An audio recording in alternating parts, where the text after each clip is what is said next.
And now your kids are all going to be depressed and have eating disorders and no one's going to care. So if we can predict depression, I have to assume that these companies are doing everything in their power to help users who are at risk as soon as they get word. What else right? would they be doing? How the hell do they know so much about me? You type questions into Google that you don't feel comfortable asking your closest friends. The algorithms can tell gay men by their faces 81% of the time. If I know 3 things about you, I can just easily identify you. Not only are they suffering from anxiety, they're also teenagers. The damage that you can do, I mean, it's very obvious. I think everybody knows that companies collect a lot of data on us, but I guess I didn't personally realize how granular they could get with what you call, well, what they, I guess, also call psychological targeting. Can you explain what that is, first of all? Yeah, so for psychological targeting is in a way taking all of the digital traces that you leave. So that ranges from what you post on social media to you swiping your credit card to your smartphone, capturing all of these very intimate things like where you go based on GPS, like you taking calls, and then translating those footprints into meaningful psychological characteristics. So anywhere from your personality, your values, your political ideology, sexual orientation. So really kind of painting a picture of the person behind the data. You know, it just occurred to me, I was thinking, oh, well, my credit card company, I wonder if they collect data in the same way when I pay with my phone. And the answer is now I'm just telling Apple and the credit card company everything that I buy. That's for sure. And I know that they know this because it'll pop up like, your Amex has been charged $47 for eating at this restaurant. So, of course, they're logging that, right, and using that, or they'll eventually use that exactly. It must go me. through a bank. Yeah, so there's no way that it's not going to go through a bank. Yeah, it goes through a bank, but it's also I'm telling Apple, which is kind of like, what business do they have about what I'm buying? And the answer is they're in the business of data just like everybody else, probably. Yeah, and it's funny because Apple is one of these cases where they shut down the third-party tracking, right? There was the story of them shutting down essentially a third-party, but they still collect all of the data. So at the end of the day, they benefit because now they're holding the monopoly on the data that they capture. Yeah, I noticed whenever you install something new, it's like, this app wants to track you. And it's like, ask app not to track. It doesn't say, we won't track you. It says, we're not going to let them track you. Don't worry, though. We're still tracking you, obviously. We're still tracking everything that you're doing. It's like location data. Somebody told me the other day, oh, I turned off location data so they don't know where I am at. And I'm like, they know. They're just not sharing it with you and your friends and your mom. Exactly.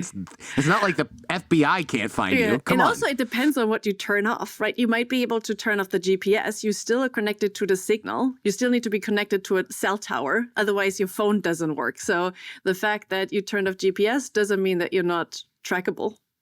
So I was doing a training for some journalists a couple of months ago in another country. And one of the things that they did was they put all of our phones in like a safe box. And I said, oh, I'll just turn it on airplane mode. And they were like, oh, sweet summer child. That's not going to do anything to stop intelligence services or whatever from finding or turning on the microphone to hear what we're doing. And I thought, oh, that makes sense, right? Especially if they want to get the location data, they can do that. If the phone is in a lead box, then it just sort of vanishes. And I guess they had us put it in the box in one place, and then we moved to another place, so they just couldn't track us that way. But that was the only method they had, and you had to put your watch in there. Everything. And I think you're absolutely right in that. Oftentimes, people take it even a step further, right? There's like, well, I'm not using social media, so nobody can really kind of track me across the internet. Right. I'm like, it's like so short-sighted because obviously you use your credit card, your smartphone, and there's CCTV on pretty much every corner, so people will find you. It's hard to escape. I do want to address those counter arguments in a little bit, but first I want to scare the crap out of everybody a little bit more. So, how the way that computers and AI get to know us at an intimate level is really hard to describe to people who have lived with some level of privacy their whole life. You know, growing up in the 80s in a medium-sized town, some people were all up in my business, but they didn't really know that much about me. You could hide stuff from your parents pretty easily. That's probably going to be forever. But, you know, you had the ability to do that. You, on the other hand, grew up in a really small town and everybody knew everything about you. This analogy was actually really good to illustrate the idea here. It is a tiny, tiny town. So 500 people My parents keep reminding me that it's grown to 1,000 now. After I left, I have to big say time. it probably It's 100% bigger. It doesn't make any difference because it still meant that everybody knew everything about me, right? It was who I was dating, what I was doing on the weekend, which music I was into, and you know what village neighbors do best is then make inferences about who you are. They saw me running to the bus every morning. They probably figured out that I wasn't the most organized, and then it doesn't stop there, right? Village neighbors are not just there to poke around in your life and your psychology. They then try to meddle with your life. They are not really trying to figure out who you're dating. They want to influence who you're dating. And sometimes that's really, really helpful because they know you and you get this feeling of, well, there's someone who truly understands me. And when they have my best interest at heart, they're going to give the best advice that I can possibly get. But also oftentimes it felt a lot more manipulative behind my back without me necessarily having control or appreciating the support that I was getting in any way. Yeah. Oh, man, that would be really irritating because you know, it's like your parents theoretically have your best interest in mind, but the woman who lives 5 doors down who babysat you twice when you were little, they don't really know you. They think they know you because they've made all these assumptions about you, but they could be wildly off base. And also, it's like, oh, I think she should date that boy. Why? Well, because they both have dark hair. Well, what the hell does that have to do with anything? You know, like you're not exactly using your genius matchmaking skills. It's like, well, the boy she's dating now, I don't like him because one day he dropped something on my lawn by accident. Like, okay, 20 years ago, he dropped something on your lawn by accident. His dog peed in your yard, so he's a bad kid now. It's so idiosyncratic. And I mean, that's actually what I find fascinating about the shift to the online world is we're doing it a lot more systematically, right? So your neighbors, they had their own biases, they had their own perspective on the world, and they were filtering all of the data that came in through their own lens and their own incentives. And in a way, algorithms don't have the same incentives, right? They essentially do whatever you tell them to do. They optimize for the goal that you set for them. So the way that I've been thinking about essentially that we live in this digital village where algorithms now replace our neighbor with essentially a digital neighbor who takes all of the data traces and makes the same predictions. And for me, the important part, and this is coming back to something you said, is it used to be the case that what happened in the village stayed in the village, right? So maybe it travels to the next town, but if I wanted to escape, I just moved to Berlin or I moved to a bigger place, New York, and that's it. But it's no longer true for the digital space, right? Once your data is out there, everybody has access to it.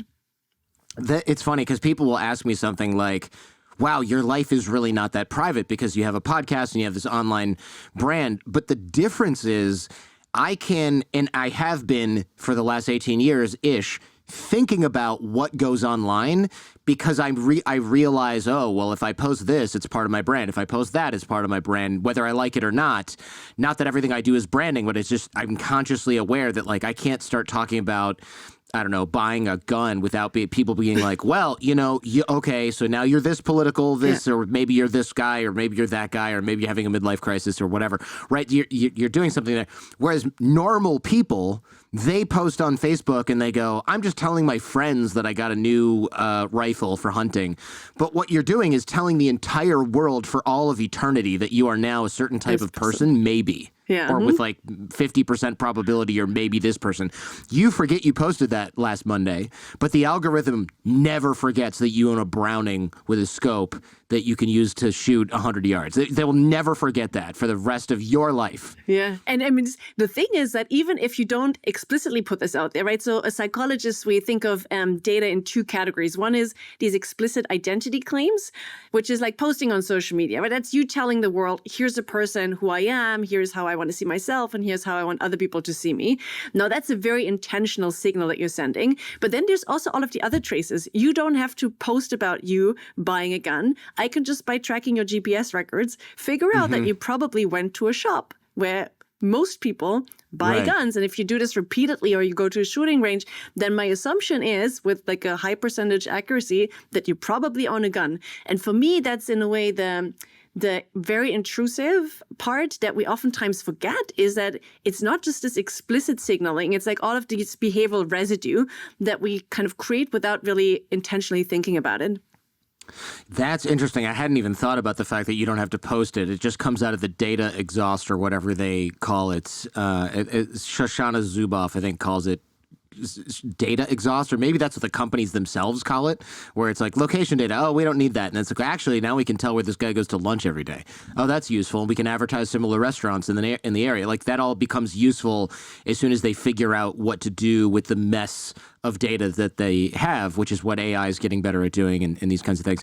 One thing I thought was super interesting in the book was that these clues or data can predict depression. Yeah. And lots of people are depressed. I don't think that's a big surprise. There's like 1 million suicides a year. Is that global? I assume that's global because that's enormous. It's an insane amount. That's a huge number of people, no matter which way you slice it. 280 million people, give or take, are suffering from depression. I don't know how they figured that out or if it's an underestimate, but so if we can predict depression, I have to assume that these companies are doing everything in their power to help users who are at risk as soon as they get word. What else right? would they be doing? Right. Not selling me a leather jacket and telling me it's going to make me feel better. And it's not hypothetical. Yeah. So Facebook in 2015 was actually accused of predicting whether teenagers on their platform were struggling from anxiety, depression, low self-esteem, and then they were selling them out to advertisers. So this was a slide that was actually circulated. And you can imagine, right? So this is like someone at their most vulnerable state. Not only are they suffering from anxiety, they're also teenagers. They're still figuring out the identity. So the moment that you tap into this vulnerability, the damage that you can do, I mean, it's very obvious. But then there's also like potentially beneficial use cases of that kind of tracking.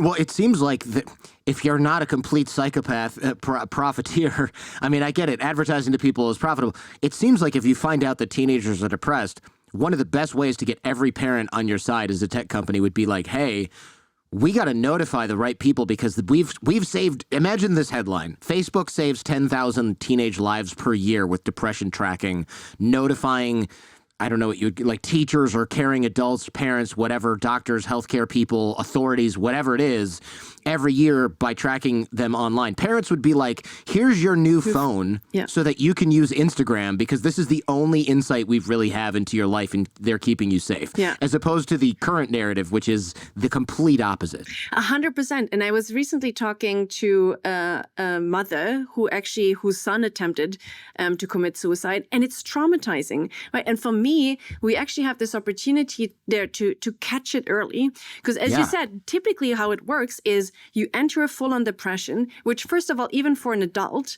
when you kind of admit to it, is really difficult to get out, right? Because that's the point when you're inward turning, you're not necessarily seeking out help, and it's really hard to work your way out. What you would ideally do, and this is where the tracking actually comes in handy, is you catch it early.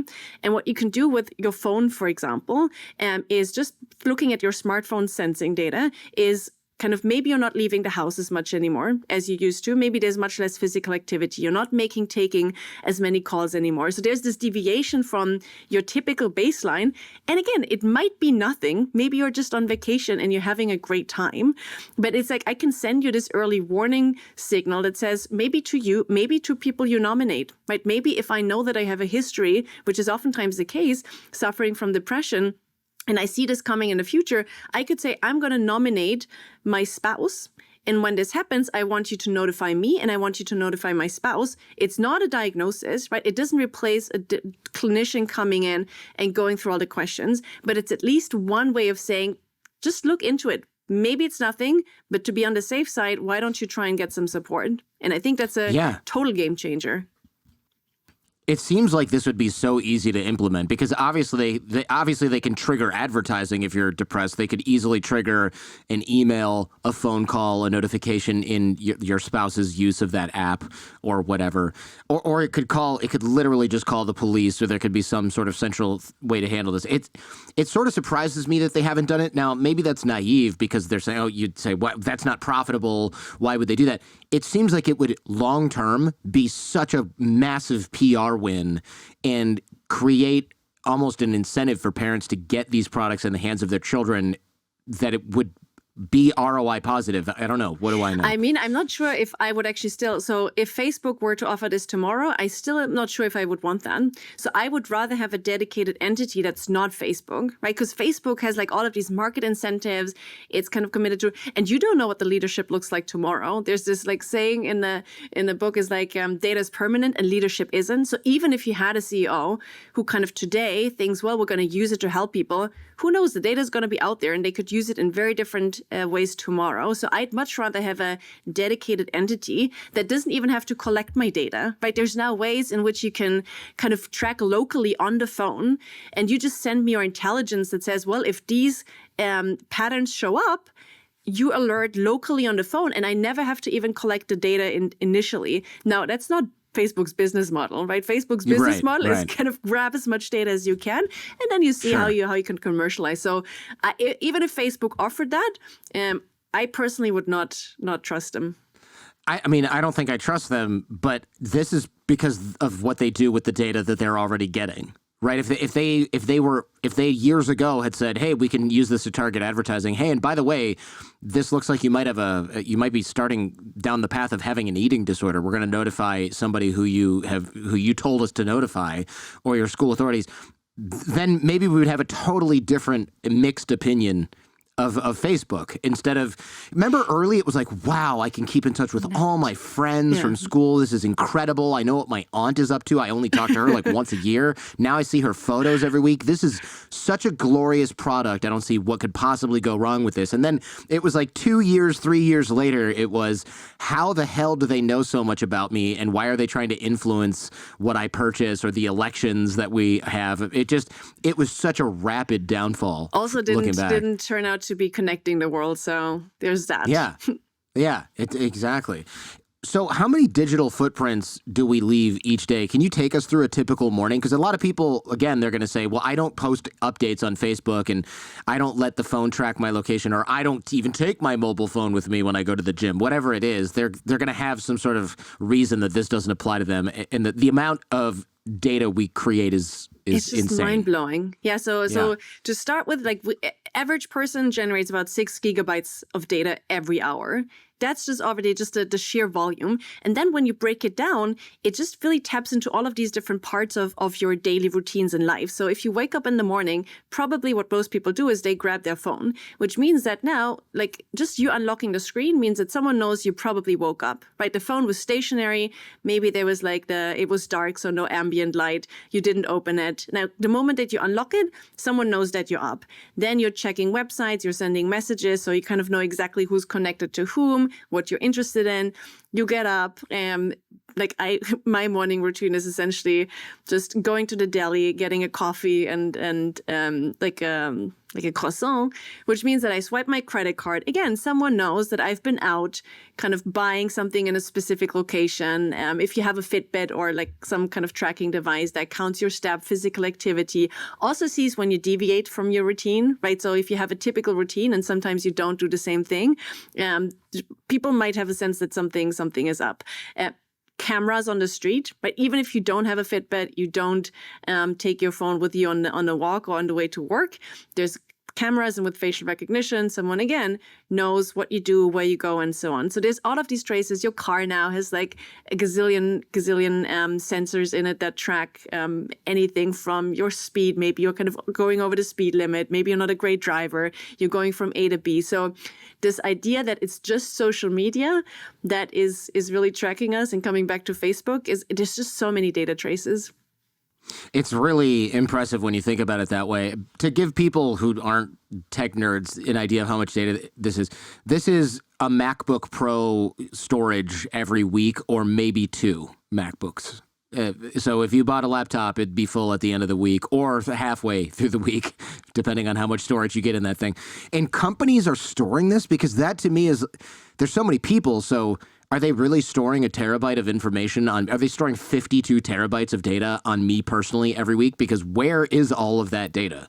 Yeah, it's a great question. So some of it is you don't even need to store everything, right? If you think about GPS records, oftentimes what you want is you want to extract the insights, and you don't necessarily need to store the longitude, latitude. What you want is, I kind of get the places that you visit. Maybe I can map it against Google and see what happened in these places when you were there. So a lot of the companies that extract insights that can then be used to tap into your psychology don't require the storage of the raw data. But then there's also other companies who kind of have these massive servers, right? So still, I think even with that amount of data, like storage is so cheap that it pays off at the end of the day. And you might be deleting it at some point, but just the longer you can keep it, the more of these behavioral trajectories you can actually generate and create about people.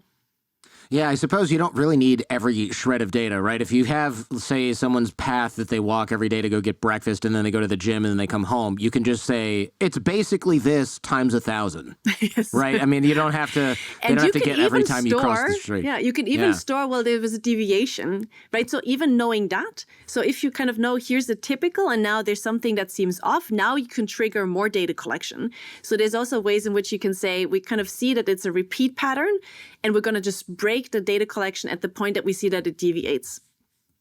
Right. So, I would say this times 7, but on the 8th day, she went across the street real quick and came back. But then it was this again 10 times in a row. All right, just a quick break. I'm going to tell you about something that'll actually make your life easier. If you're thinking about starting a business or you already have one and maybe logo or branding design is not your strong suit, you're going to love Design.com.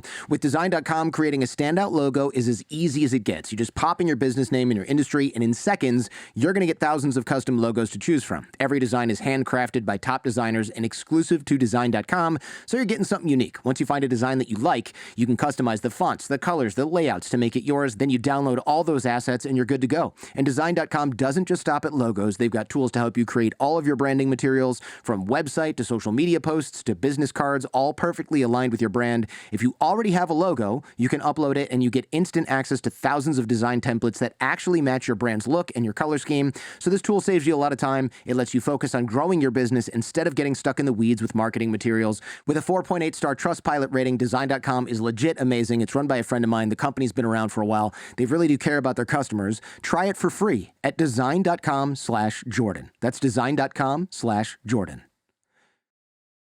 I mean, that's not that much data, right? It's not every step, every longitude and latitude repeated over and over again. And you're right, storage is super cheap. If you've got some sort of data farm or whatever in Iceland that's buried underneath the snow for cooling purposes, that just gets cheaper by the day. So it doesn't really matter that much. It's just a crazy amount of data, given that it's 1 terabyte per week times millions and hundreds of millions of people using these things. That's just, the amount is just bananas. I think by now there's this estimate that there's more points of data in the universe than stars.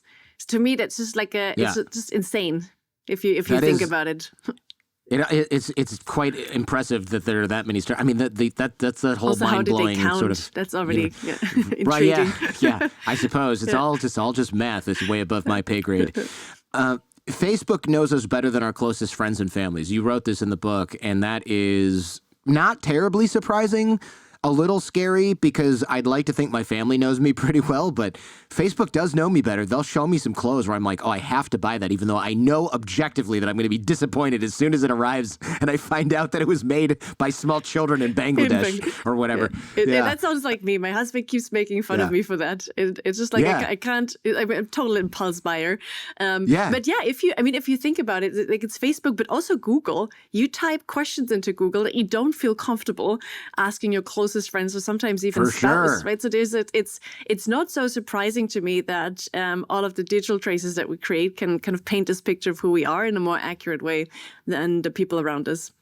I was doing a show yesterday with my producer. We were doing some work, and I was like, isn't there a different word for pedophiles who are attracted to people in different stages of puberty? And he's like, one, how do you know that? And I was like, oh, it's a bit from a comedian. Let me just look it up. And he goes, please tell me you didn't just Google different types of pedophiles. And I was like, oh, yeah, shoot. I did. I still remember we had this, when I was doing my PhD, we had this one guy who was doing research on porn websites. And I remember his seminar talk where he wants to open a website and just pulls up, and it's all porn websites. So you got to be careful on what you type into that search bar. And now generative AI, right? People ask these large language models the most obscure, absurd questions that are super intimate. There's stuff that I've asked ChatGPT where I feel the need to tell it. This is a friend of mine has asked the following question. Asking for a because friend I'm of like, a friend. Yeah, exactly. Because in 20 years when it's like, here's what you searched this day in 2025, I'm like, I do not want it to pop up. You know, why doesn't my, whatever, I just don't want that to show up anywhere. And if it does, I want it to be like, you asked on behalf of a friend. And I'm like, see? It was like, wasn't me. Sure. Yeah. Sure, pal. And there's also with ChatGPT, it's amazing because people don't even ask questions. It's just statements, right? So I think there's like some research on like people just say random stuff to ChatGPT just because they want to get it out of the system, right? They just need to tell it someone and they don't want to tell it to the people who they think might be judging them after. We have an AI chatbot on our website where people can use it to search for things that are inside episodes, and we get an occasional report of what people have searched for just so we can make it more useful. And the team it's not my team that's behind it, it's an AI company, and they'll say, hey, FYI, this was a pretty funny month for searches. Here's our top 5 favorites. And some of the stuff that people are searching is they're trying to get me to tell them, the AI version of me, how to commit a crime because they think like maybe Jordan knows how to get away with this. And it's interesting because obviously I'm not liable for that because it's not really me telling them how to do something. But it's a little scary that somebody can get inside my brain something I would never tell them. And my AI version is like, sure, I'll tell you like exactly how I would hide a dead body. And it's like, no, I don't want to. Why are you letting my AI brain tell it this? I mean, it's also these things. Also to me, it's fascinating because if you don't feel comfortable asking another one human being, right? It's like one person who has to keep a secret, but you're asking a server, you're asking essentially OpenAI the question. Your question sits there for all eternity on a server. It might be passed around, and I think that's something that people don't realize. Somehow, this intimacy of the screen feels like, well, it's just not a person on the other side. If anything, it's probably more intimate and more dangerous to ask your question there. Yeah, it's not a person on the other side. It's an theoretically infinite number of people that can look at this at any time with no context and zero ability to defend yourself in the moment because you've been dead for 20 years. Exactly. Yeah, if you're lucky. How do companies like Meta and other social media companies, how do they get to know our preferences? Is it just me telling them that I like something when somebody posts something? Because I don't always like the things that I like. Does that make sense? Makes a lot of sense. You're just probably going to be nice to people or cynical. Like, oh, great vacation. I couldn't care less, but you're going to feel bad if I don't click like on this and we're friends. I'm supporting you. But no, you look like an ass. But well, now you told them on the podcast, publicly this is available to anyone. 87 selfies of your vacation. These are completely uninteresting. You're clearly a narcissist. Here's my like. Voila. No, but you're absolutely right. And it's coming back to this distinction between identity claims, right? So you liking something, you posting something about your vacation, you're following a certain page that you want other people to see that you follow.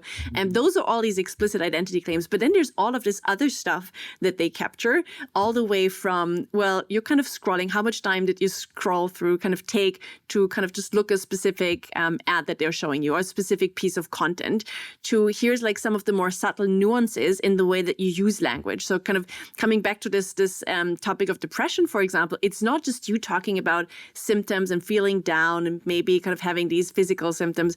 Even like the use of first-person pronouns is a sign of depression. And that's not something that you put out there intentionally, right? It's like it's hidden in some of the cues that you generate either by you posting or by you just browsing the website. Now, Facebook goes a step further because they also, first of all, buy third-party data. So they also buy extra data to know you even better. And they even have data on people who are not using Facebook to contrast and see how they could potentially bring them in. So Facebook really kind of goes far beyond the you liking or not liking the vacations of your friends.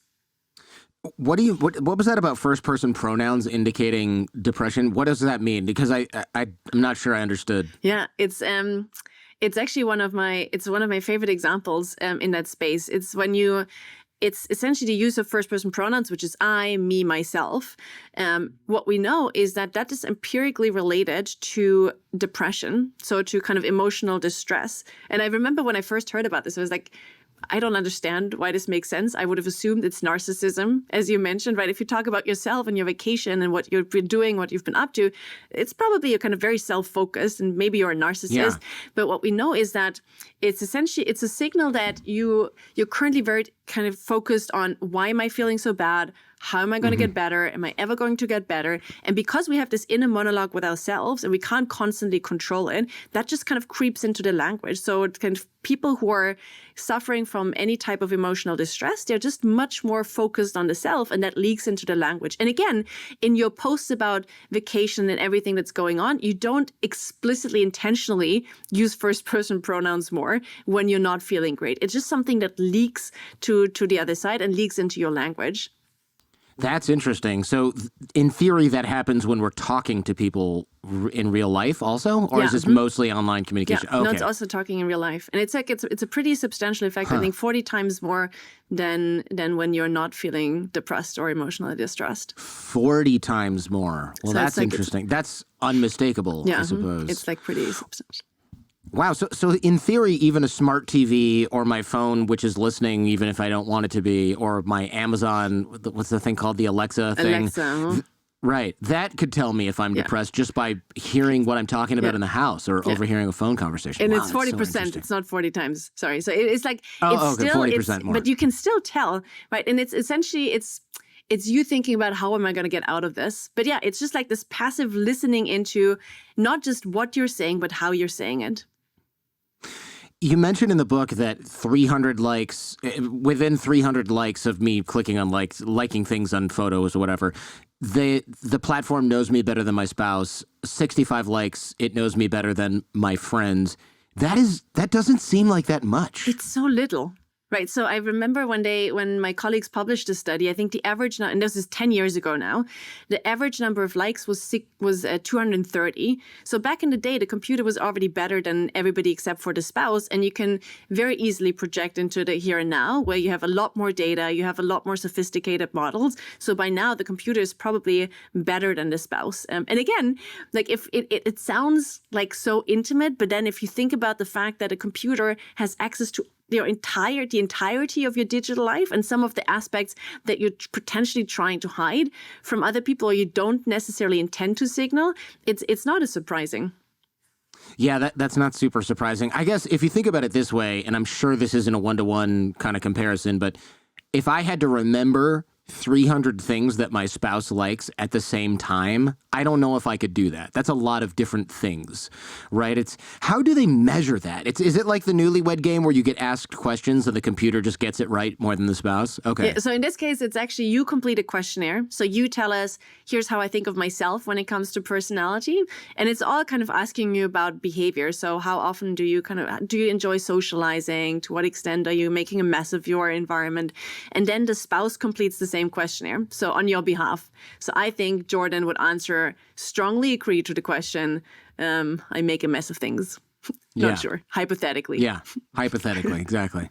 Wow. Yeah, that's interesting. And the computer gets it right more than the spouse. Again, though, I think trying to remember 300 different things about your spouse at one time, it's a lot. It's a superhuman feat of memory alone, let alone just knowing someone that well. And you also have a certain bias, right? There's like certain ways in which you want to see your spouse. So once you have a certain way of seeing them, the way that you integrate new information is just kind of almost aligned with the perception that you have anyway. So it's much harder for humans to update just because it's in a way functional to stick with the impressions that we have. That's a good point. Speaking of these assumptions or impressions, how do computers test their assumptions about what they know about us? I know I'm anthropomorphizing computers a little bit, but whatever. How do they test and see if they're right? Because they have to do that somehow, right? That's actually how they learn, right? So machine learning is called that way because they learn by trial and error. So the way that we train a model, for example, to predict your personality from, say, Facebook likes, is we give it a lot of data where people completed a questionnaire, again, giving us answers of here's how I think about myself in terms of personality. And then they have access to all of the likes and they just play the trial and error game. So they kind of say, well, maybe if you like the fan page of Lady Gaga, maybe that makes you more extroverted. Did I get it right or wrong? got it right. Okay, I'm going to update my belief of what Lady Gaga actually means. Same for the fan page of CNN. Maybe that makes you more conscientious and organized and reliable. So essentially, you just throw a lot of data at them. In the beginning, they're just randomly guessing. And over time, they become a lot better because you give them feedback. You tell them, yep, that was a good guess. No, this was a terrible guess. I see. So it's just tons of trial and error. You have a really good analogy in the book about chick sexing. Don't worry, it's still safe for work, folks. This is not the chick sexing that I tried in vain to accomplish in my 20s. This is the kind of chick sexing that happens on a farm. Yeah. So tell us about this, because this is a very good metaphor. Yeah, I think it's. I love it as an example just to explain machine learning. So the way there's like a profession that is essentially it's called chick sexers. That's their name, which is amazing, right? I imagine you going to the conference and they ask for your title and you just say like, I'm a chick sexer. Professional chick sexer. Exactly. That's a life goal on your bucket list. But anyway, the point is that in hatcheries, you very quickly want to determine whether a chick is male or female. Because for all the vegetarians out there, you're onto something. The males, they get shredded pretty much right away because they don't produce eggs. So they mostly keep the females. And it's really difficult to tell whether a chick is like male or female because they're just like tiny, right? It's like a tiny baby chick. So what chick sexers do, they essentially learn over time by having someone supervise their actions. They just pick up a chick. That's how I imagine it. They pick up a chick. They look at the little vent and say, oh, I think this one is a female. And then the supervisor says, correct. They put it into one basket and they move on to the next. So they kind of go through this trial and error game many, many times. And it's not that it comes with an instruction manual. So it's not that they sit down for a 2-week training course to see how to distinguish males and females. They just kind of start with a 50% baseline where they might get it right or they might get it wrong. And then over time, they develop this intuition and they kind of see these patterns that sometimes they might not even be able to explain. And I think of like machine learning the same way, right? Instead of looking at whether a chick is male or female, you might try to predict personality. You might try to predict gender, sexual orientation, political ideology.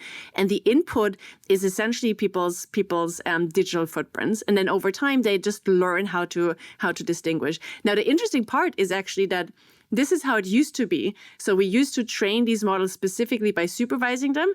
ChatGPT and large language models were never trained explicitly to make some of these predictions, right? They were just trained predict the next word in a sentence and use the entire internet to do that. And they can still make similar predictions. So if I now give ChatGPT access to, let's say, your social media posts or your credit card spending, and I ask it, well, what do you think is the personality profile of the person who generated the data? It's almost as accurate as these supervised models that we trained specifically for that task. So it's a totally different game because now anyone can use it. You don't even need that data. Wow. You don't need the training process. Yeah, that's really interesting. And for someone like me with 1,000 or 2,000, however hours of audio content out there, that's just a bonus, I guess, bonus data for these companies. They'll eventually be able, I mean, I'm sure they already are, ingesting all of that. There's a company right now that's making an AI clone of me, whatever that means, and they're using all of the data from the show. They're only going to use about 1,000 hours, but apparently that's more than enough. And it will talk like me. I'm curious to see it because it will supposedly talk like me, have the same reactions as me. It's basically as close as you can get to some sort of printout of my brain. And they're doing it.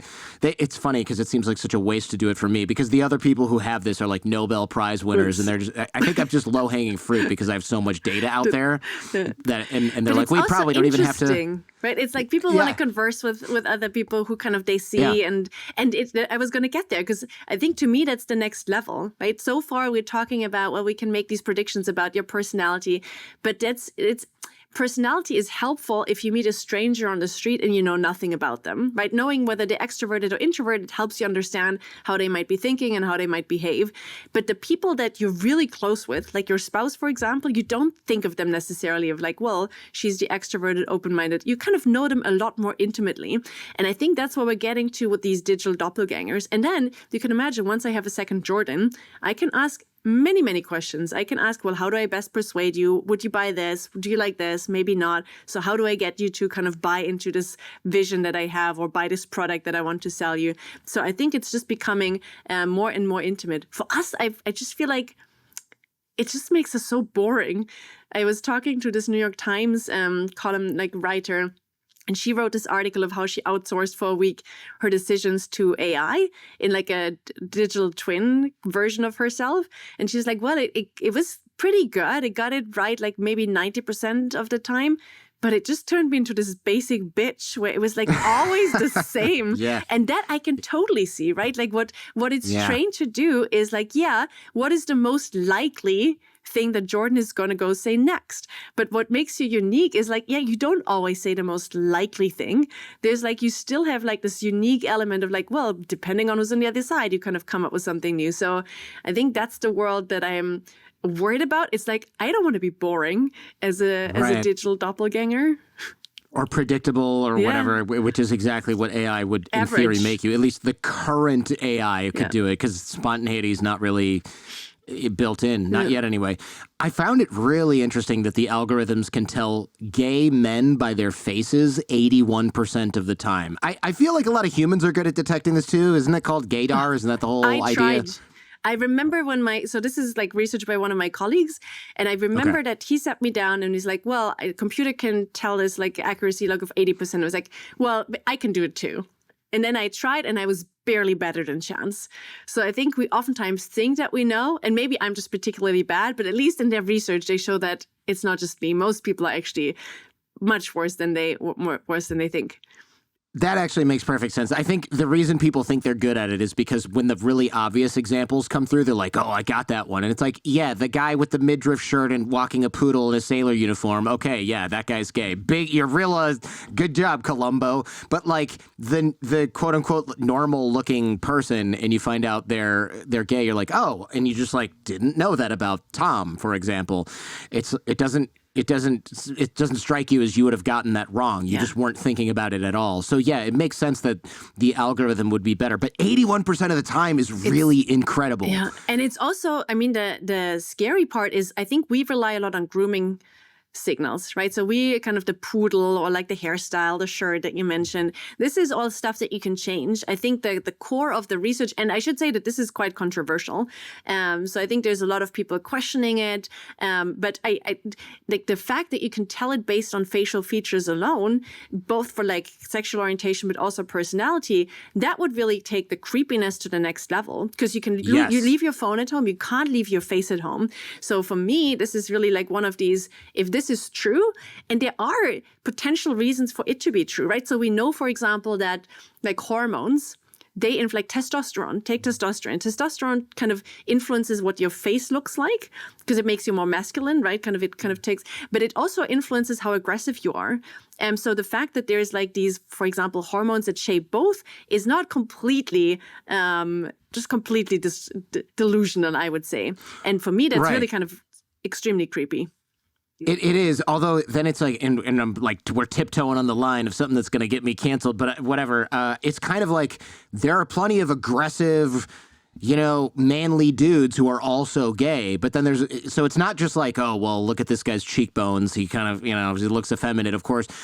Again, that's the whole, like, humans can do this too. It's like, well, okay, the guy who looks like something out of a fashion show runway, like, yeah, maybe that guy has a higher chance in your mind of being gay. You don't really know. But like the boxer whose photo is in there and has a big old beard, like, I don't know. That wouldn't be my first guess, and I probably wouldn't ask. Actually, because beard, I don't want to get punched in the face. Beard was one of the grooming that actually like higher likelihood, which I think also I didn't pick up. I wouldn't see that coming. Exactly. Yeah, because now especially the trend is like, oh, you gotta have a bushy special forces beard and a trucker hat, and it's like this is the pinnacle of manliness along with your tattoo sleeve. And now it's like, well, according to our algorithm, there's a higher likelihood that you actually like men. So I don't know how to, That's it's also like changes over time, right? So that's for me. Yeah. It's actually the interesting part of this entire prediction space is that there are certain signals that are somewhat universal and they're pretty stable over time. So if like one of my favorite examples is like, if your phone is running out of battery, that makes you kind of less organized, and that's probably going to be true for the next 20 years. For sure. So, okay, I love that because when I see somebody whose battery is at 30% or 40%, especially if it's before lunch, I'm just thinking, I don't know if I can work with you. You are clearly, your life is a mess. How did you wake up with a phone that's not charged? That's what what is my wrong husband with you? tells me every single day. I think we're now battery sharing more often than we're not, because he clearly is much more organized than me. But yeah, so that's a signal that's not gonna be different tomorrow. But then there's all these other signals that kind of cultural shifts, right? Maybe something was a niche. Game of Thrones used to be like this. It's a fantasy, and maybe it's just like these very nerdy, open-minded people. Then it became like suddenly everybody was watching it. So that's an interesting part for prediction. That's true. When people told me it was a show about dragons set in the ancient, I was like, don't even finish your sentence. I'm never watching this. And then enough people were like, you have to watch it, you have to watch it, you have to watch it. And I started watching it and I was like, oh, this is really good. And then I remember telling other people, I was like, do you watch Game of Thrones? And they were like, I just can't with the dragons and the stuff. And I was like, no, I get it. I know exactly what you mean, but I'm telling you that it's really compelling. That is so fascinating how the window shifts. The battery thing makes me feel a lot better though, because I was kind of like, am I psycho level of unreasonable because I judge people based on their battery status? At least it's not just me. Maybe yes. I mean, what do I know? Jeez.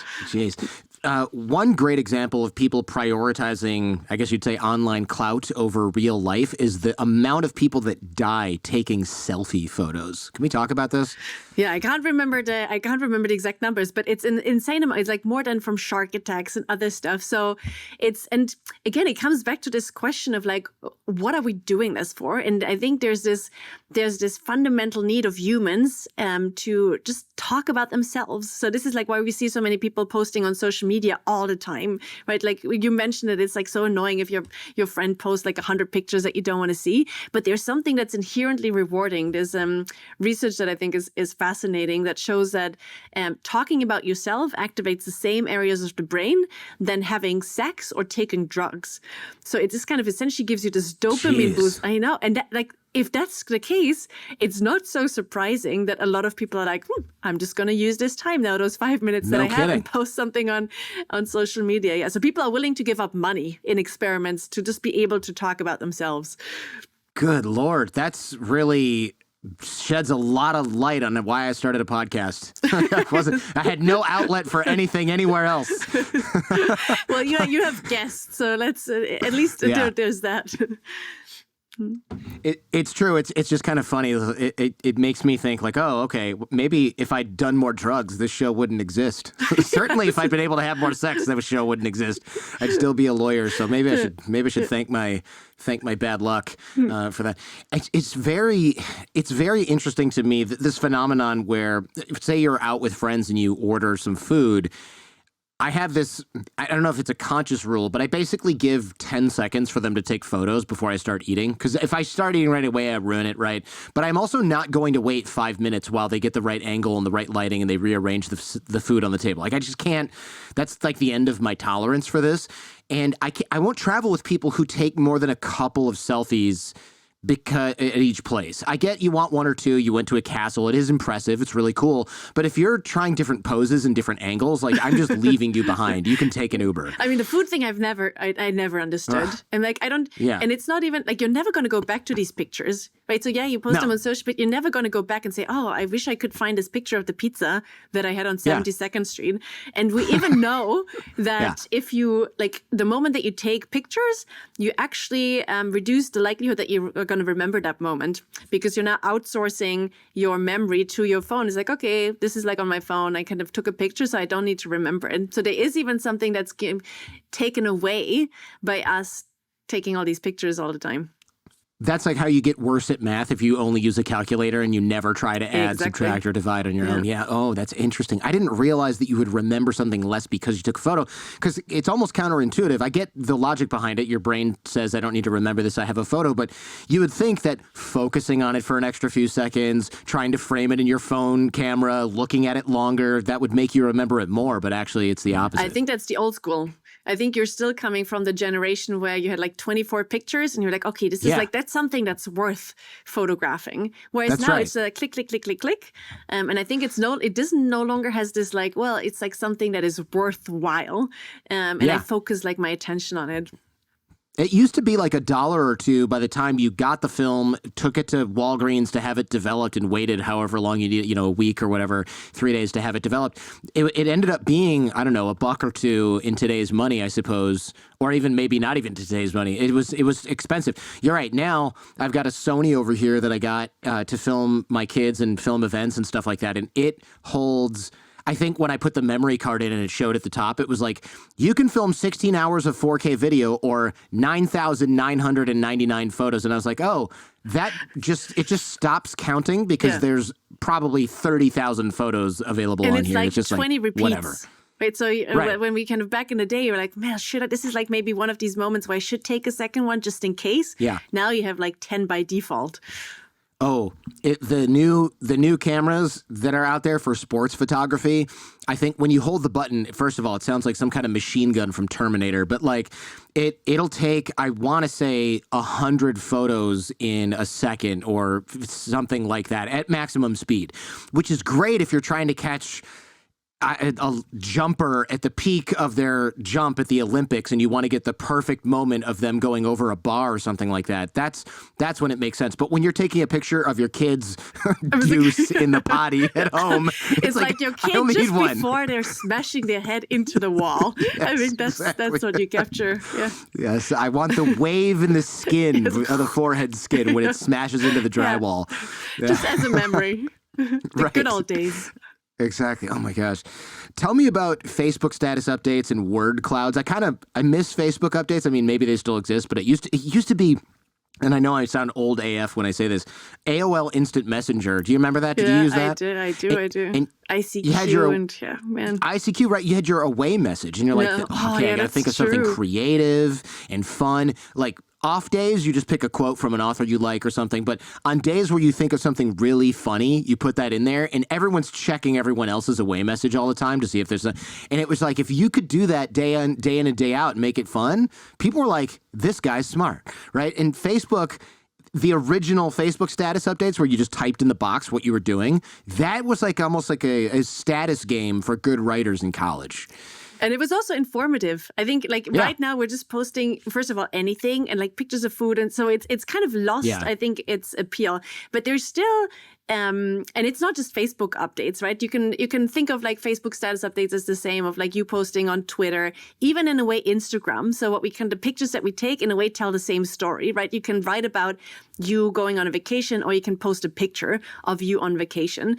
And there's a lot that we can learn, right? So we already talked about emotional distress, depression, some like all of the personality traits, and some of them are really obvious, right? So oftentimes when people talk about machine learning, AI, there's like, well, it's just like magic and a black box and we don't really know what it's doing. It's like, well, if you talk a lot about going out and parties and weekends, you're probably more extroverted than the person who talks about sitting at home, reading, gardening, and interested in fantasy novels. So those are the obvious ones. And then sometimes there's the ones that are a little bit less obvious and maybe more interesting for psychologists, which, for example, income, this is one of the topics that I study is, can we predict someone's income, someone's socioeconomic standing based on what they post? And again, you see the obvious ones, like the rich people post about luxury vacations and brands. Yeah, that makes sense. But you also see that people who have lower socioeconomic status, so lower levels of income, they are first of all much more focused on the present, and they're also much more focused on the self.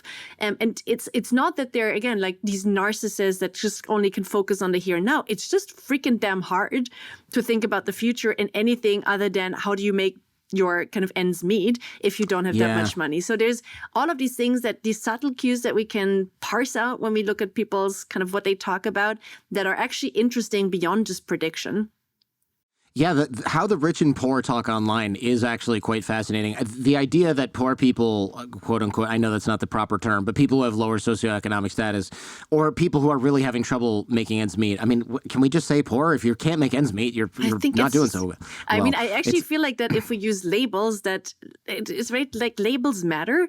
And I know why people don't like them, but it's most of the time I think they don't like them because they make them feel uncomfortable. And it's like, no, you should feel uncomfortable because there's people who are poor and it's just a freaking hard life to live.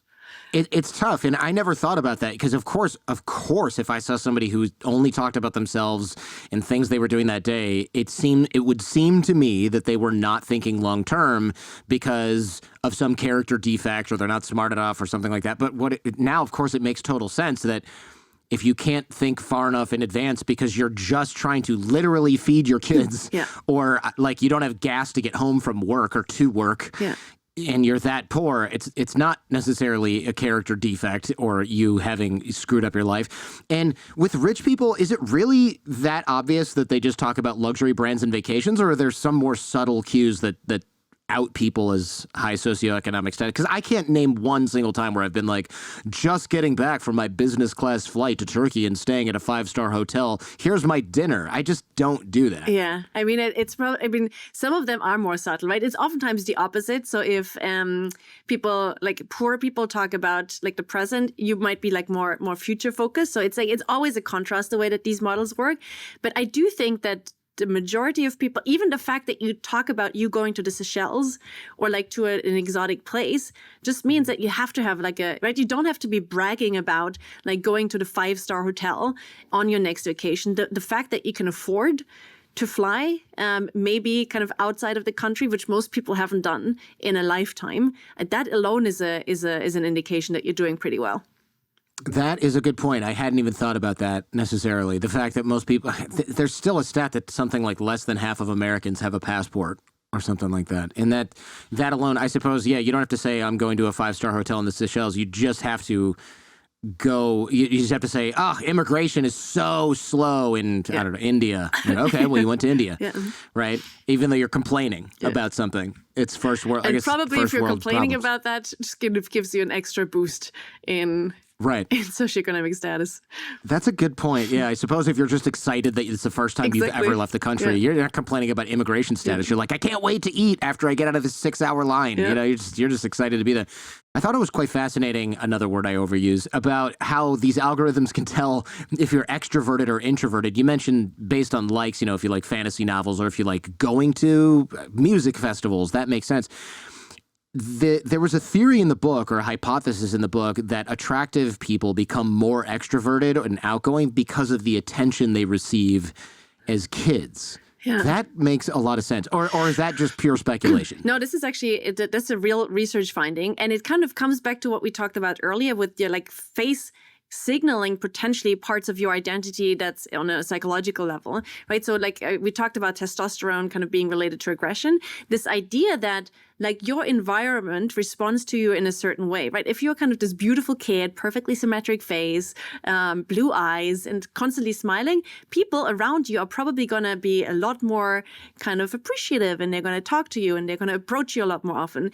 And the fact that those kids then grow up to be somewhat more social and extroverted and kind of craving the social affirmation and social stimulation is not super surprising. So it's like one of these ways in which actually who we are interacts with like our environment, and that in turn again influences who we are. This makes so much sense. And it seems like it might be something that you could encourage in kids regardless of how attractive they are, just by interacting with them a lot, putting them in environments where they are interacting with other people a lot, adults and kids. But you're right, there's still that spontaneous element where people will just, my daughter, she loves to sing. She's 3. She loves to sing and dance, and she'll be like, turn your chair around, the show's going to start. And I'm just like, where did you learn this crazy extroverted behavior? But then we do this, and then she's like, she's in music class, and then the teacher's paying attention to her, and the other kids are paying attention to her. So it is a reinforcing cycle. My son, who looks exactly like me, so he's very cute.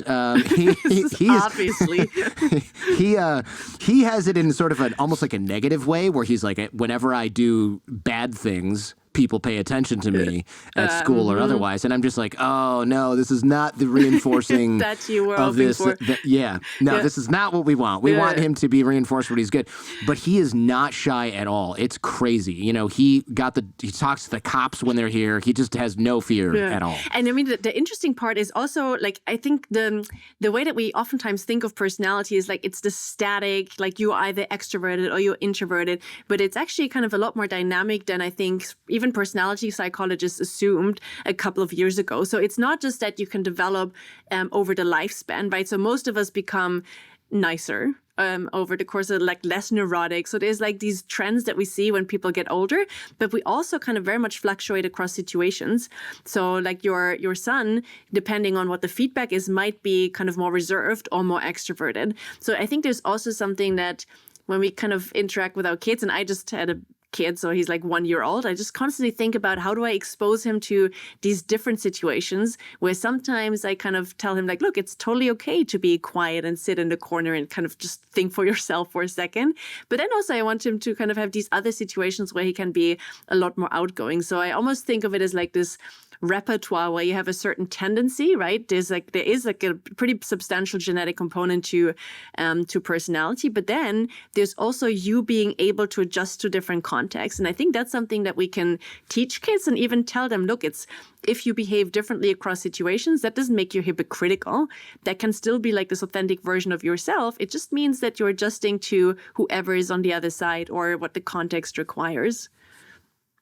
A lot of people are thinking, and we talked about this at the top of the show, oh, this is why I don't use social media. You mentioned, though, facial recognition can take faces from photos or videos taken by other people, or just the CCTV that's present in whatever stadium you're in, or on a street corner if you live in China. So it doesn't really matter if you don't use social media. You're still a part of this surveillance capitalism system, or whatever we want to call it. Yeah, yeah, absolutely. And for me, the important and also the really intrusive part is that it's not just the ability to make inferences about who you are, right? You mentioned China. The reason for why the Chinese social scoring system is so creepy in a way is that it also influences what you can do and what you cannot do. So it doesn't stop at I want to try and understand who you are. I'm also going to influence the path that your life can take, maybe the choices that you're making. So in China, if the government predicts based on your data that you might have a higher likelihood of voicing dissent or protesting, you're not allowed into Beijing, right? So that's, and wow. People always, when we talk about, I teach this class on the ethics of data to executives, and there's always well, but that's what's happening in China. It's well, what do you think here kind of companies decide whether you might get a loan or not, whether you might get credit or not, what your insurance premium is or not? It's very similar. Right? We try to understand how you might behave, and then we kind of shift the offerings that we have. We might kind of try to sell you something that you don't need. So I think this notion that it's not just about privacy. It's really about the second step of people then interfering with your ability to make your own choices. For me, that part is something that is almost creepier. It is creepy, and there's not much we can do about it, right? Because if an AI is making a decision to give someone a loan or not, and by the way, you know damn well it's going to be this person's battery was 25% at lunchtime when they applied. We're not giving them a loan. They're totally irresponsible. It's not going to say that's the reason. Yeah. Mm-hmm. It's going to say, oh, based on 20,000 factors that weighed a little bit to the left on whatever line, you're just short of making it. It's well, we're not going to be able to weigh all 10,000 of those factors. The fact that you applied and didn't finish the application all at once, and your battery status at the time, and your location kept changing, and the fact that your jobs have changed so much, there's going to be 10,000 of those. It's not going to be well, we didn't give you a loan because you're brown, right? That's going to be an obviously not okay thing. Yeah. But when it's 10, 20, 30,000 different little factors, and they don't interrogate the AI as to why, they just blindly accept it because it's accurate 99% of the time. Yeah.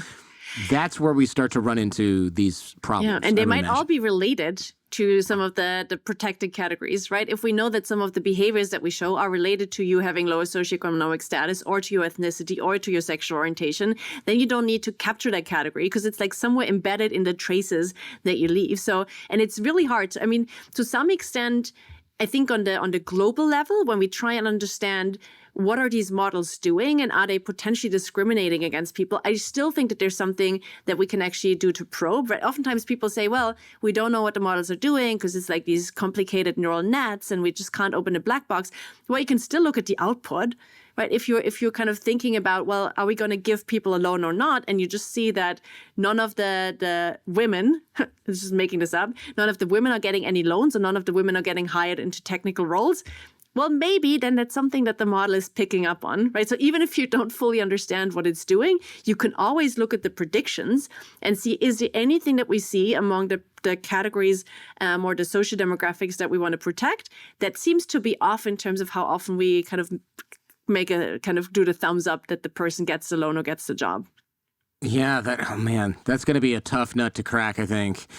Yeah, I also found it shocking how easy it is to identify somebody personally based on, 3 credit card transactions? Yeah. Because it seems like if it's that easy, you could also extrapolate a lot of info about people from those transactions once you identify them. So if you find me based on 3 transactions, I don't know, some software I bought, a haircut, and where I ate lunch, now you've got a zillion other transactions you can identify me with that are like, here's every bit of clothing he bought. Here's where he went on vacation. I mean, you could just forget Facebook status. Where I spend my money is at least as identifying and intimate as that data. Yeah, totally. And I always think of it like it identifies your different levels, right? So the example that you gave, like the 3 data points, that's coming from this notion of, even if we anonymize data, right? Even if like I got all of the credit card spending from everybody in Manhattan and we say, well, but it's anonymized because we're kind of not using any names. We're not using date of birth. We're not using an address,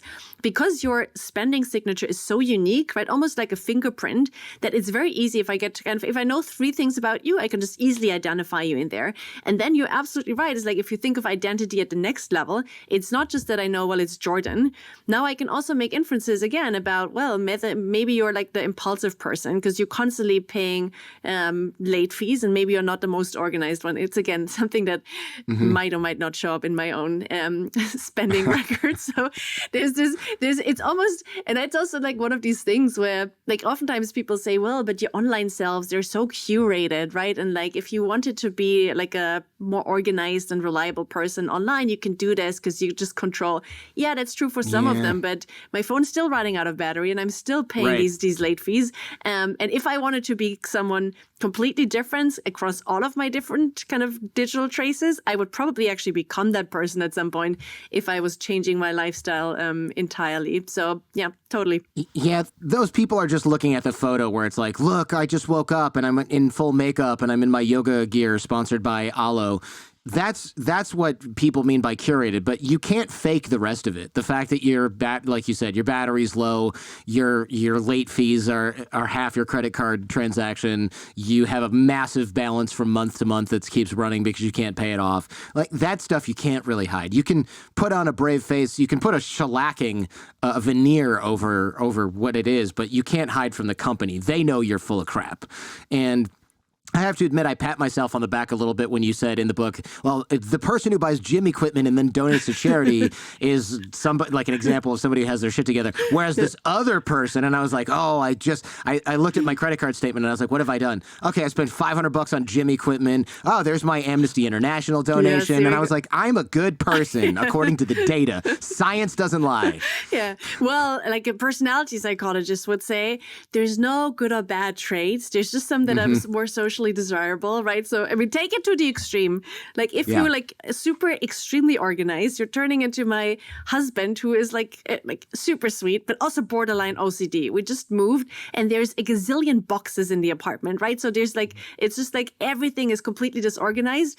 And all I want is to be able to walk from the bathroom to the bedroom. And I open the drawer like of the cutlery and it's perfectly meticulously organized. So I'm sure he spent like 2 hours sorting the cutlery where there was still like 100,000 boxes in the apartment. So where I might be going through the boxes a little bit more quickly and maybe a little bit less thoroughly, but maybe a bit more efficiently. So no inherently good or bad traits. That's really funny. Like we don't have underwear, but all of our cereals are alphabetized in the cabinet. That's probably your doing. Yeah. That's really funny. Yeah, Moran is a really interesting, your husband is a really interesting character. By the way, he was on episode 265 of this show. And you had your first impression of him, which was that accurate? Because you went out on a date or something. How much of your predictions of him initially turned out to be right later on? Yeah, very accurate. So There you go. I met him we were actually both giving a talk at like this conference for digital happiness. So planned out because when they're married and have a child. But he showed up late. So I just remember I was like about to go on stage, and then the organizer comes and says, "Hey, the person who's supposed to speak after you, he's not here yet. We've no idea where he is. We can't reach him. Could you just take the entire hour?" I'm like, fine. And then midway through, he shows up and they usher me off the stage. Well, fast forward, it doesn't take that long for me to realize that he's smart and hot. So we go out after the session, and we actually end up in his place. And like you just talked about cereal being sorted, he kind of has these huge bookshelves, and they're perfectly sorted by here's the topic, here's the height of the books, all perfectly aligned. Again, cutlery is perfectly sorted. I remember trying to put down my glass on the table, and he freaked out to put a coaster underneath. So I was like, well, it seems like an intellectually curious and somewhat borderline OCD, and late, and that was still spot on today. That sounds about right. I mean, he's French and he's Jewish, so you're lucky he showed up on the right. You're lucky he didn't miss your wedding, actually. Yeah, yep. You're lucky. That's really funny. And also, you ended up at his place, huh, after the talk. Location data says you're a little bit easy there, Sandra. And that's actually, it's funny because that was a lot of the inspiration for the work on digital footprints comes from the physical space. So there's all of this work on if you snoop around the bedroom or the office of a stranger and you just pick up on all of these cues, right? And some of them, the same way that we post on social media, are curated. You have a poster up there, and you kind of have certain books on the shelf that you want other people to see. But then a lot of them are also like very subtle. It's like, what is in your bin? Are your glasses sorted in a way? Do they have watermarks? So I think a lot of the work that we've been doing in the digital space was actually inspired by the physical space and the way that we kind of make these inferences about strangers all the time as humans. I remember vaguely in the 90s when I started dating, there was a cliche that somebody would come into your house, a woman would come into your house and look in your medicine cabinet to see what sort of drugs you had in there. That actually was kind of like the original snooping around thing, like before digital stuff existed, because you would open that cabinet and you'd be like, oh, okay, here's the real stuff that they're not going to tell me for months. What were they hoping for? What were they hoping to find? I'm not sure. I don't know. I guess people were looking to see if you were, that's a good point, because this is sort of before all the personality pills and Adderall and everything. So I don't know. Are you looking to see if they're diabetic? I mean, I can't see back then what would have mattered. I don't know. Yeah, but it was a thing for sure. Baby, Who doesn't have a couple tucks laying around? That's true. You know, I remember I was interviewing a very important, I got to be careful how I phrase this so people can't guess who it is. I was interviewing a very important, very sort of distinguished man, and he's like, can you come to my hotel and do it? So we did, and we set up in his hotel, and I was like, I need to use the restroom real quick. And I remember going into the restroom, and he had all this hemorrhoid stuff laid out on the counter. And I was like, good to know that the CEO of this giant, massive multinational company has serious hemorrhoids. Poor guy. Humbling experience. Yeah. And that I went in there and he was just like, damn it, it's too late, because you can't be like, no, hold on, I'll be right back. It's like, nope, he's just going to find out about my hemorrhoids. He did. He played it very cool. But I guess at that point, when you're a billionaire, it's like, yeah, I got hemorrhoids. What are you going to do about it, podcaster? Yes. you can leave if you have a problem with that. What is the limit of psychological targeting? Can I change someone's mind entirely, or do I just kind of influence people who are straddling the fence? Yeah, it's a great question, because I think if you looked at the media, it's like totally black and white, right? It's like either it's this it's this warfare tool, and it's like changing your mind and it's changing your core identity. That's probably not the case. So I always think about it is if that's something that you couldn't do in an offline world, right? If you think about your hardcore diehard Republican uncle, and by having long conversation with him, you can't convince him to take on a certain view on the world, you're probably also not able to do this online with like algorithms, even though you can target them repeatedly and maybe you can send them down a rabbit hole. So, but like changing someone's core identity takes a lot more than just like a couple of ads and maybe even repeatedly.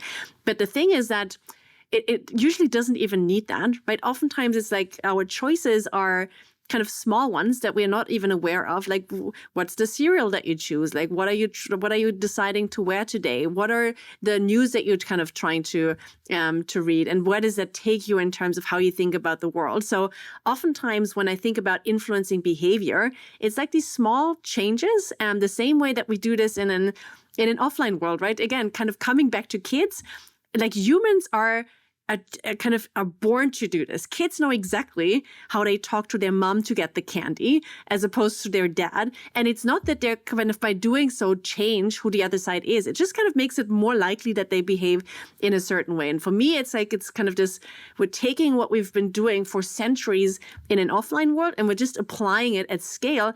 And in a way that's no longer bidirectional, right? It used to be the case that I do this to you and you do this to me. Right now, this is mostly happening from big companies to influencing your behavior. Yeah, that's interesting because it does seem like the sort of most basic, mediocre use of all this psychological targeting is selling me shirts, right? It just seems like, can't you do more with this? And I remember Cambridge Analytica, right? It was like, oh, they totally influenced the election. What do you, did they? Or was it kind of like, not much?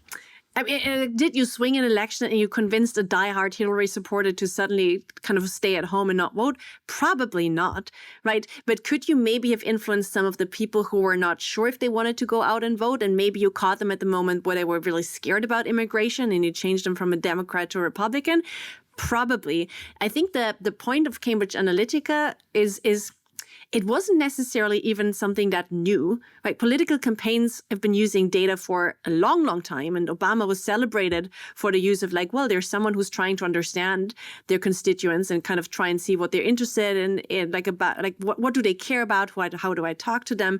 I think what made Cambridge Analytica more, like in a way distinct from the previous attempts, in at least in the public mind, was that people could suddenly make sense of it, right? Even if they had the data, everything before, we don't think about ourselves in like these separate data points. I don't think of myself as, well, here's my browsing history and here's my social media and here's my credit card spending. I think of myself as this holistic person that's impulsive and maybe a little bit neurotic and curious. And I think once you told the public that there's a company that can predict whether you're kind of emotionally volatile or whether you might be kind of introverted, outgoing. So I think that's what resonated with people. So do I think that they won the election by kind of doing this magical brainwashing? Probably not. Could something like psychological targeting swing an election when they're on the margins? Probably yes. Do we need psychology for that? Again, not entirely sure, because you can make very similar predictions with kind of skipping that step. Can we use this technology to decrease political polarization? Because these companies, they know what we're all like. They can file us into echo chambers. Can we reverse that process? Yeah, it's something that I've been super intrigued by. And who knows if it's going to plan out. But I always think of it as a technology, right? The technology at the core is trying to say, can I understand where you're coming from? Here's your point of view. Here's your view on the world. Here's your values. Here's your personality. And now you could imagine using that to kind of explain to you, here's how the other side sees the world. If I can convince a Democrat to kind of understand, well, here's maybe why a Republican is more opposed to immigration, or more opposed to abortion, not in a way that a Republican would try to convince you, right? Because they're coming from their own perspective, but in a way that Democrats think about the world. That's oftentimes a much more promising way of convincing the other side, or at least making you a bit more receptive to arguments of the other side. So, and this is proven by research, by the way. It's essentially this idea of, can I tap into your own moral campus to make you think about the world in a slightly different way? Yeah, that would be an interesting experiment. Again, though, it has to be profitable or these companies won't actually want to do it. Back to the privacy idea. Mm-hmm. What about people that think they don't need privacy because they have nothing to hide? I hear that argument all the time. There's so many people that say, look, I have nothing to hide. I don't care if they're collecting data on me. Yeah. And now you have to stop me, because this is like it's one of these topics that I could talk about forever, because I hear this question all the time. So again, in the classroom, when I talk about here's what we can do with your data, there's always at least one person who says that. And in a way, I can I can even partially relate to this, right? Because it feels like, well, I've tried everything. It just feels like an uphill battle that I can't win, so I might as well give up. But it's a very privileged position to be in, first of all, right? So the fact that you don't have to worry about your data being out there just means that you're currently in a really good spot. If I can predict your sexual orientation, your mental health from all the traces that you leave in many parts of the world, that is not just kind of preventing you from going to Beijing, right? That could mean the death penalty still in a lot of countries. So it just means that you're currently in a good spot. And what I think is even more true is that you don't know what it's going to look like tomorrow. If you don't have to worry about your data right now, that might change entirely. In the US, I think the Roe versus Wade Supreme Court decision like made that painfully real for many, many women, right? Suddenly overnight, you had to worry about your Google searches because maybe you were looking for kind of some pregnancy-related, abortion-related advice. Maybe you were traveling across states, taking your phone, so I can see you kind of traveling to another state. Maybe, again, based on your GPS records, here's exactly the location. Maybe you went to a certain clinic. Maybe you came back and you were suddenly no longer looking for certain things on Google and Amazon. So I think this notion that data is permanent and leadership isn't should make all of us kind of worried. And maybe that's the government, right? Maybe that's the government changing, but it could also be just the leadership of companies going from one day to the next. That's a good point. Being gay is illegal in like more than half the world, I think. I think it's a little bit less, but it's like still many more countries than you would imagine. It's like 70 countries. Yeah. Now I'm in the weird, awkward moment where people are like, do you not know how many countries? Yeah. So is there 140 countries, 120? Forget now. They're making new ones all the time. That's my excuse. Yeah. So it's illegal or at least could be illegal in a large number of places. And so if you're religious like, affiliation. I don't have... Right. Think about that. Right? Look, as a Jewish person, we don't like lists. We don't like tracking. That's and it's one the of Nazis the. use that. It's actually exactly. It's like one of the most compelling examples of like why data can become extremely dangerous. So, like what we know from like Nazi Germany in the Second World War is that religious affiliation in parts of Europe was part of the census. So, which made it extremely easy for the Nazis to come in and say, well, we're just going to go to City Hall, quickly check the record and see here's person A, B, and C. They live in this place. Now let's go and find them. Now, fast forward to today, and we know that atrocities kind of varied vastly based on whether the data was available, right? And today you don't need this as part of the census because you can just passively predict it from all of the traces that you generate and from all of the data that you create. So for me, this notion that we just don't know what tomorrow is going to look like is just a good reminder that you probably should care about your privacy. And I actually do think that most people do, right? If you then show them the offline equivalents and you say, okay, look, your smartphone tracking your whereabouts 24/7 is like a person walking behind you, observing your every move. That's the stalker that goes to jail. The person reading your messages, like Google, and like that's the mailman opening your mail. Again, a person that goes to jail. So when you kind of give them these comparisons to the offline world, I think most people actually wake up to like, maybe I do care about my privacy and maybe I just haven't figured out how to protect it better. Yeah, I'm sure. Speaking of stalkers, surely it's happened that somebody has used online data to find and hurt someone.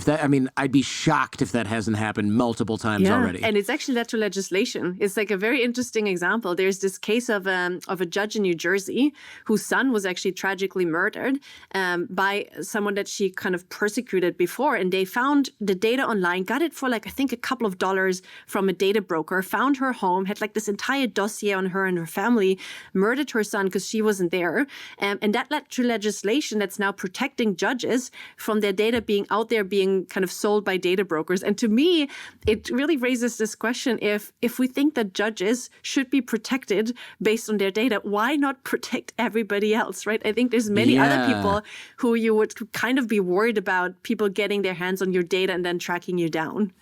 No kidding. Yeah, like, hey, we got to protect judges. Okay, what about all these zillion other people that don't necessarily have political power that try to take their stuff offline? That is really yuck. I mean, I remember that case. That was particularly disgusting.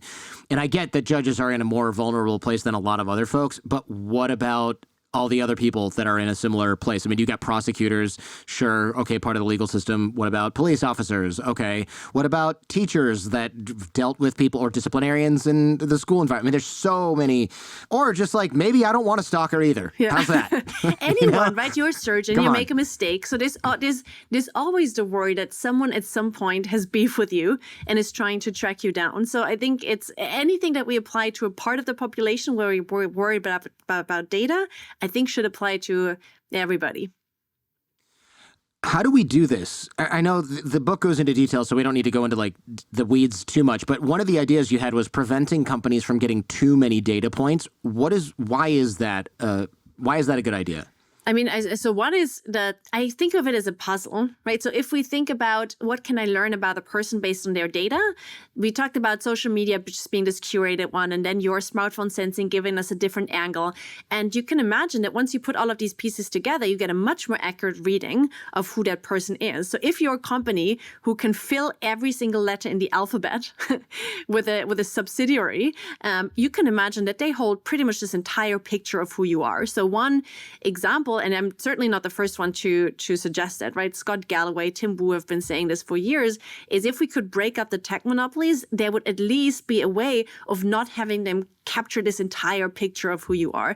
I think that's probably a hard sell. I think there's easier ones where there's now technologies that allow you to provide the same convenience and service and personalization, but without having to collect the data in the first place. And for me, that's something that you can implement from today to tomorrow.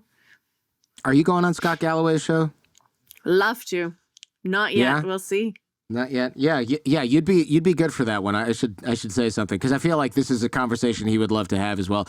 I know in the book you talk about taxing data brokers.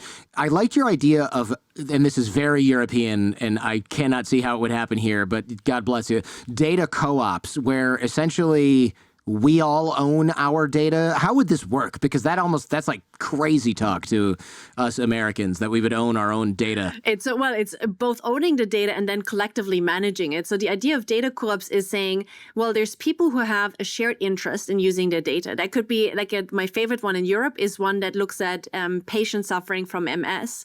So it's like one of these diseases that is so poorly understood. It's like determined by genetics, your medical history, your lifestyle. So you need quite a lot of data from patients to understand what might be driving symptoms and how to get better. And oftentimes what happens in the medical space is you send it to pharma companies, and in the best case, it takes years for them to develop a drug, and then you paying like thousands, if not millions of dollars for that. What my data does, it's essentially owned by its members. So it's people who suffer from MS coming together under this kind of legal entity of a data co-op. So it's member owned, and it's legally obligated to act in the best interest of their patients. And what it can do is it can essentially say, well, we better understand based on research how the disease works, but we can also now communicate directly with your doctors in almost like an Amazon recommendation style and say, we've seen patients with similar symptoms and a similar trajectory respond really positively to these kinds of treatments. Why don't you try this as well? And then the doctor can give feedback and make the system even better. But you'd be surprised. So this is one example, but in the US, there's a data co-op for Uber drivers. So they're essentially pooling data to see, well, how do we optimize the routes? How do we make sure that we're not kind of getting overly tired and exhausted? So I think there's many instances for where you can actually see this playing out in the US as well. It's becoming more popular.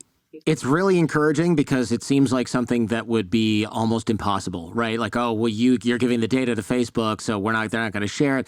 And I don't love the idea of always giving stuff to the government, but it almost seems like you'd need federal regulation of how our data gets used in order for it to not get misused. But it really is disappointing to me that these companies are not hitting the low-hanging fruit of finding out who has PTSD after coming back from war or after some traumatic event, finding out who's depressed, finding out who's going down the path of getting an eating disorder. Because you see that I've heard about, I should say, young women especially, they search for something and then the algorithm feeds them more of that, and then they search for more of it. And so it's clearly really obvious and not that hard to predict who is getting an eating disorder basically in real time. And then they just don't do anything about it. And it's not even that they don't do anything, right? So it's oftentimes reinforcing, because as you said, the algorithms just become more and more extreme in the way that they make recommendations.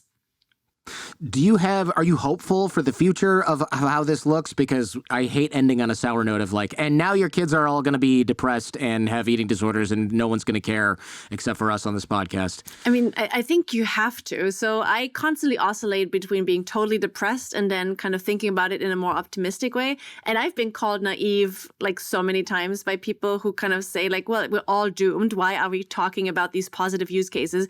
And my take on this is that we kind of need this positive counter narrative. And I actually think about it in the context of kids, right? You can tell your kid if your kid misbehaves and throws food on the floor and takes down all of the books, which is not hypothetical. I'm going through this phase as we speak. I get it. And so you can tell them like, don't do this because it's bad and because it's like nothing that you should be doing, but you're not going to be really successful. What's much more successful is to show them something that they can do instead, right? If you tell them instead of throwing food on the floor, why don't you do this?